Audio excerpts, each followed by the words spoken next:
తగలబెట్టండి sir Niranjan గారు.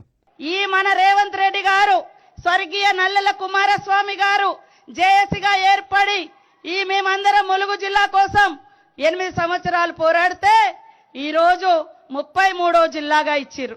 అది కూడా ఈ నాయకుడు మన రేవంత్ అన్న ఆ రోజు వర్కింగ్ ప్రెసిడెంట్ గా దీక్షకు ధర్నాలకు వచ్చి ఈ జిల్లా అదే విధంగా మల్లంపల్లి మండలం వీళ్ళు ఇయ్యకుంటే మన ప్రభుత్వం వస్తుంది నేను ఇస్తా అని చెప్పిండు.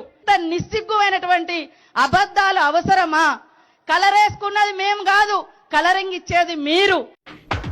మిమ్మల్ని ఎక్కడో చూసినట్టుందండి. మరి గ్రామ పంచాయతీగా ఉన్నటువంటి ములుగును మున్సిపాలిటీగా ప్రకటించినందుకు రాష్ట్ర ముఖ్యమంత్రి గారికి అదే విధంగా మరి మున్సిపల్ శాఖ మంత్రులు కేటీ రామారావు గారికి ప్రత్యేకంగా ధన్యవాదాలు తెలియజేస్తా ఉన్నాను అధ్యక్ష. అదే విధంగా స్వపక్షం విపక్షం అనే తేడా లేకుండా జిల్లానిచ్చినందుకు ధన్యవాదాలు తెలియజేస్తా ఉన్నాను సార్. ఈ రోజు ములుగు ప్రాంతానికి ప్రభుత్వ వైద్య కళాశాల ఇచ్చినందుకు మరి వైద్య శాఖ మంత్రుల గారికి ధన్యవాదాలు తెలియజేస్తా ఉన్నాను.